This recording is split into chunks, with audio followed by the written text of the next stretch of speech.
নমস্কার, জনতার দরবারে আমি অয়ন।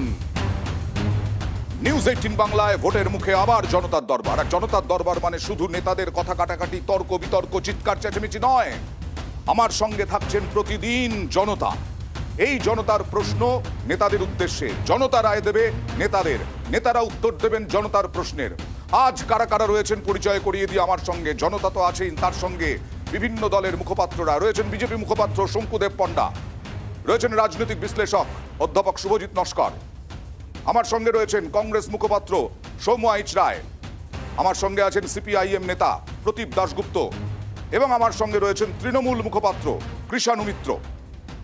হ্যাঁ, প্রথমেই আপনারা দেখাবো, আজকে দিনভর আমরা দেখাচ্ছি সিএএ। এটা কি বুমেরাং বিজেপির? আর সেই জন্যই কি সন্দেশখালী আর দুর্নীতিকে ইস্যু করছে? কারণ আজকে যে ঘটনাটা উঠে এলো তা হচ্ছে সিএএ কোপের মুখে বাংলার শ্রমিকরা। ওড়িশার ভদ্রকে যে ঘটনা ঘটলো তা অনেক শ্রমিকই তারা জানাচ্ছেন যে বাংলায় কথা বলায় তাদেরকে মারধর করা হয়েছে। তারা বলছেন বিজেপির লোকেরাই মারধর করেছে, আরএসএস এর লোকেরাই মারধর করেছে। নবান্ন তাদেরকে উদ্ধারও করেছে, কিন্তু তারা কি বলছেন সেই ঘটনাটা দেখাই একবার। এখানকার কিছু আরএসএস এর লোক আমাদেরকে মিথ্যা অভিযোগ দিয়ে এই মারধর করছে, এমনকি মেরে ফেলার হুমকিও দিচ্ছে। যখন আপনারা এই যে মারধর করেছে, এই যে আমাদের সব ডকুমেন্টসগুলো আছে।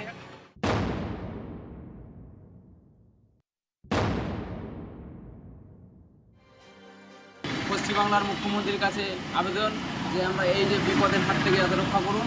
আমাদের যে পশ্চিমবাংলার চেয়ারম্যান সেই সামিরুল ইসলাম পরিযায়ী শ্রমিক স্বেচ্ছাসেবীর কাছে আকুল আবেদন যাতে আমাদের এই বিপদ থেকে আমাদের মুক্ত করুন।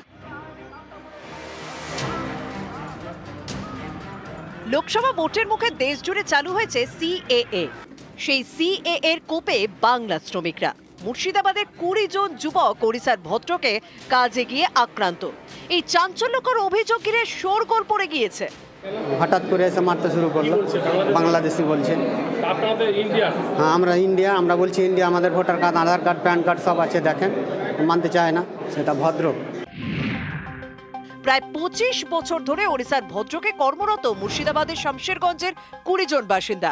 তাদের দাবি, কয়েকজন বিজেপি আরএসএস এর কর্মী সমর্থক সিএএ এর প্রসঙ্গ তুলে তাদের থেকে পরিচয়পত্র দেখতে চান। অভিযোগ, বাংলায় কথা বলায় বাংলাদেশি তকমা দিয়ে মারধরও করা হয়। যখন আপনারা এই যে মারধর করেছে, এই যে আমাদের সব ডকুমেন্টসগুলো আছে। পশ্চিমবাংলার মুখ্যমন্ত্রীর কাছে আবেদন যে আমরা এই যে বিপদের হাত থেকে যাতে রক্ষা করুন। এরপরেই শামশেরগঞ্জের 20 জনকে ওড়িশা থেকে ফেরত নিয়ে আসে রাজ্য সরকার। বিজেপি সমর্থিত মানুষ সেখানে একদম বেঁধে পিটাচ্ছিল, অনুরোধ করে যেন তাড়াতাড়ি ওনাদেরকে ছাড়ানো হয়। তারপরে মাননীয় মুখ্যমন্ত্রী ইমিডিয়েটলি অ্যাকশন নেন। এই ঘটনার তীব্র নিন্দা করছি। ভিন রাজ্যে কাজ করতে গিয়েছেন, বাংলায় কথা বলছেন, আর সেই বাংলা শুনে সেখানকার বিজেপি আরএসএস এর লোকজন বলছে কোন ভাষায় কথা বলছো, বাংলা। সঙ্গে সঙ্গে তারা সিএ এর প্রসঙ্গ তুলছে। বিজেপি আর আরএসএস এর কর্মীরা সারা ভারতে ঠিক করে দেবেন যে বাংলায় কথা বললেই তাদের উপর মারধর করে তাদেরকে পাঠিয়ে দেওয়া হবে। এই নির্যাতিতদের পাশে আমাদের প্রশাসন থাকছে। তৃণমূল কংগ্রেসের দায়িত্বজ্ঞানহীন বহিরাগতর তকমা আজকে আমাদের রাজ্যের পরিযায়ী শ্রমিকদের চরম বিপর্যয়ের সামনে ফেলে দিয়েছে। ভদ্রকের ঘটনা নিয়ে দুবার ওড়িশার মুখ্যমন্ত্রীকে চিঠি দিয়েছেন রাজ্যসভায় তৃণমূলের দলনেতা ডেরেক ওব্রায়েন। দোষীদের শাস্তির দাবি জানিয়েছেন। পাশাপাশি ওড়িশার মুখ্যমন্ত্রীর সঙ্গে দেখা করতে সময়ও চেয়েছেন। নিউজ 18 বাংলা। আমি অ্যাঙ্কার এই শোয়ের, কিন্তু আমাদের ফরম্যাট অন্যরকম। এখানে আলোচনা পাল্টে যাচ্ছে, ধরন পাল্টে যাচ্ছে, কারণ জনতা আছে আমার সঙ্গে। জনতার প্রথম প্রশ্ন, কার উদ্দেশ্যে? প্লিজ। প্রশ্ন বিজেপির প্রতিনিধি শঙ্কুদেব দাকে। ওকে। শঙ্কুদেব দা, সিএএ কার্যকর হওয়া এই রাজ্য কি আপনাদের বিপক্ষে যাচ্ছে, যেটা ভোট বাক্সে তার প্রভাব ফেলতে পারে? মাইক্রোফোন। দেখুন, সিএ কার্যকর করার জন্য আমাদের এর পেছনে কোনো রাজনৈতিক উদ্দেশ্য বা ভোট ব্যাংকের রাজনীতি নেই। সিএ এমন একটা ব্যবস্থা যেটা কার্যকর করার পেছনে আমাদের নির্দিষ্ট উদ্দেশ্য হচ্ছে যে যারা বিতাড়িত হয়েছেন আমাদের পার্শ্ববর্তী দেশ থেকে শুধুমাত্র ধর্মের কারণে, তাদেরকে হচ্ছে স্বীকৃতি দেওয়ার জন্য একটা আইন। এই আইনে কোথাও কাউকে বিতরণের কথা বলা হয়নি। তাই ভোট ব্যাংককে লক্ষ্য করে এই ধরনের আইন করা হয়েছে। এইটা তৃণমূল কংগ্রেসের অপপ্রচার, এটা এক নম্বর। না, এই যে বিভ্রান্তি কি হচ্ছে না, এই যে যেটা ভদ্রকের ঘটনা ঘটলো, এটা কি বিভ্রান্তি হচ্ছে কোথাও? ভদ্রকের ঘটনার জন্য নির্দিষ্টভাবে তৃণমূল কংগ্রেসের এই প্রাদেশিকতার রাজনীতি দায়ী। আচ্ছা। ওনারা কীর্তি আজাদকে ক্যান্ডিডেট করেন আর তার সামনে দাঁড়িয়ে ওনার সাধারণ সম্পাদক চিৎকার করে প্রধানমন্ত্রীকে বহিরাগত বলেন। এখন বাংলায় কেউ এলে যদি আপনি ভারতবর্ষের লোককে বহিরাগত বলে চিৎকার করতে থাকেন, তাহলে আপনার বাংলার লোকেদেরও বাইরের লোকেরা এভাবে ফেস করতে হবে। এই সিচুয়েশন তৈরি করার জন্য তৃণমূল কংগ্রেসই দায়ী। আমাদের মতে এক লাইনে শেষ করবো আমরা, আমাদের মতে ভারতবর্ষের কোনো জায়গায় এই ধরনের প্রাদেশিকতার রাজনীতিকে ছড়ানো উচিত। প্রাদেশিকতার রাজনীতি করছো তোমরা, এখানে এলে পরে বহিরাগত বাইরের লোকেরা আবার প্রার্থী করছো, আর বাইরের লোকে বাইরে গেলে পরে তো বাঙালিকে বলবে বহিরাগত, এই রকমই হবে। আমাদের প্রার্থীর নাম এখানে উদ্ধৃত হলো, উল্লেখ হলো, তার মাধ্যমেই এই যে প্রাদেশিকতার অভিযোগ, এটাকে আমরা নস্যাৎ করতে সক্ষম হয়েছি। আমরা যেটা বলেছি, বারবার বলেছি, যে যারা বাঙালি বিদ্বেষী, এবং শুধু আজকে ভদ্রকের ঘটনা নয় তো, আমি জাস্ট আরেকটা ঘটনার উল্লেখ করছি। বছর আড়াই আগে বর্ধমানের দম্পতি পলাশ অধিকারী এবং শুক্লা অধিকারী, তাদের 1.5 বছরের সন্তান আদি অধিকারী, তারা কর্ণাটকার ব্যাঙ্গালোরে তারা গেছিলেন। তারা পারিবারিকভাবে বিজেপি সমর্থক এবং বিজেপি কর্মী। তারা ওখানে গিয়ে তারা এইভাবে উনাদেরকে নামগুলো আরেকবার শুনুন, পলাশ অধিকারী, শুক্লা অধিকারী, তাদেরকে এইভাবে কোনো একটা হোটেল থেকে বাংলাদেশি বলে তুলে নিয়ে যাওয়া হয়েছিল, জেল দেওয়া হয়েছিল এবং বিজেপির সাংসদ এবং বিজেপির যুব নেতা যে ব্যাঙ্গালোরে, তার নেতৃত্বে তাদেরকে জেল সুনিশ্চিত করা হয়। এখান থেকে বারবার নবীন পটনায়কের সঙ্গে আপনাদের ভালো সম্পর্ক, আমি আবার তাহলে এরকম ঘটনা ঘটলো কেন? পলাশ অধিকারী, শুক্লা অধিকারীকে ততদিন বেল দেওয়া হয়নি যতদিন কর্ণাটকাতে বিজেপি সরকার ছিল। যেই সরকার পরিবর্তন হয় এবং কংগ্রেসের সরকার আসে, প্রথম 9 বারের পর প্রথম 9th টাইমে তারা বেল অ্যাটেম্পটে পায়। তো সুতরাং তাদের এই বাঙালি বিদ্বেষী, আর এখানে শঙ্কু বলল যে এটা নাকি কাউকে বিতাড়িত করার নয়।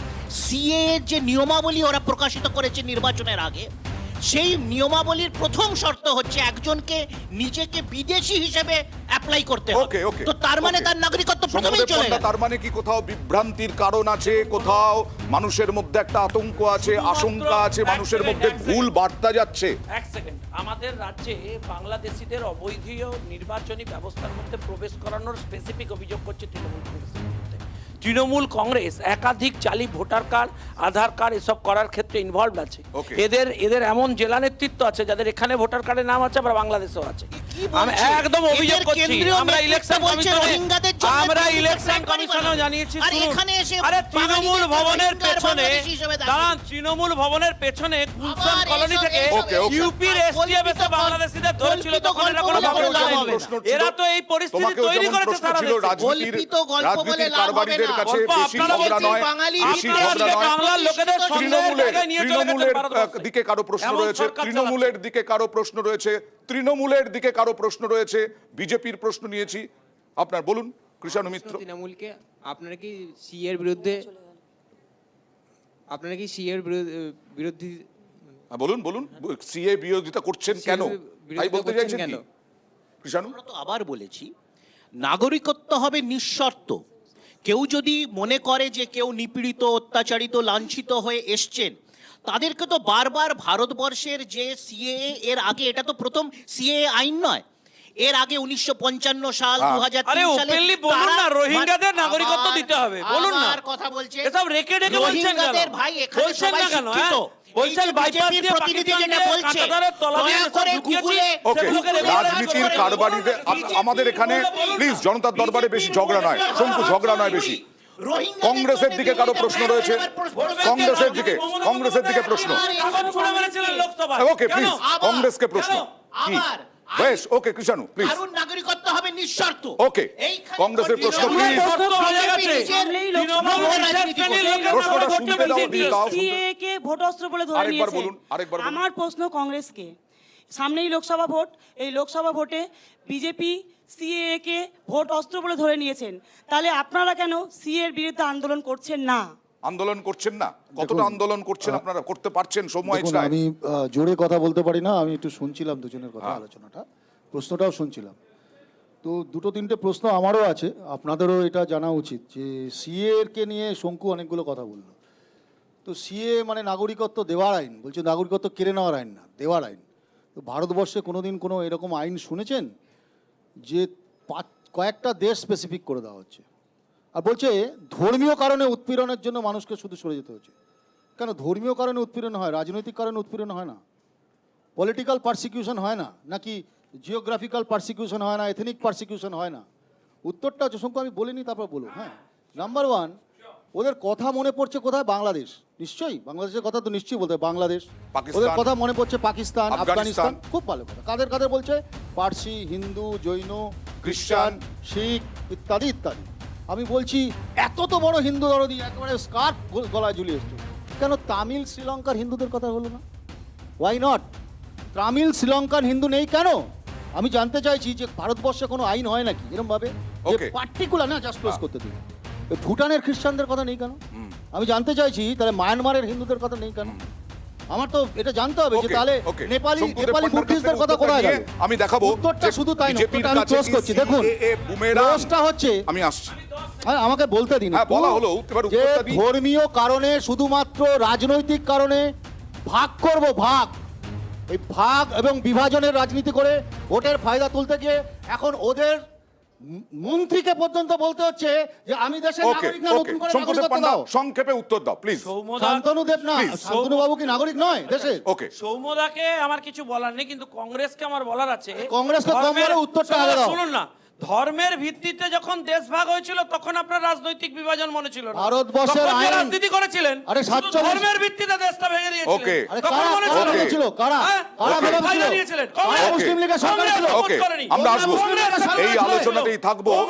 এবং তার সঙ্গে সঙ্গে আবার বলছি, এ রাজ্যে দুর্নীতি এবং সন্দেশখালী এই দুটোই মূল ইস্যু করেছে বিজেপি। সত্যি কি বুমেরাং হয়ে গেছে সিএ রাজ্যে, বুঝতে পেরেছে বিজেপি? আসবো একটা ছোট্ট ব্রেকের পর, দেখতে থাকুন জনতার দরবার।